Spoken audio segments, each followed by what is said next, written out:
I asked ChatGPT for a crochet bucket hat pattern, and this is how it turned out. This is what the pattern it generated looks like. No pictures, just pretty straightforward. I specifically asked for a bucket hat using granny stitch. I noticed right away that the granny stitch doesn't come around until the side of the hat. We're not using it for the top. I did have to frog this portion because I made it too big. I ultimately increased the top circle until I was at 6.5 inches in circumference.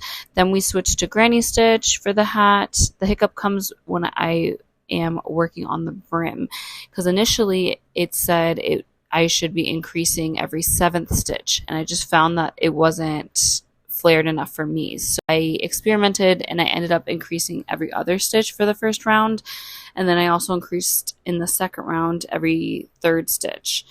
And then I had a little bit of yarn left over after doing the last 3rd final round around the brim, and I just slip stitched that extra yarn around for a nice added detail.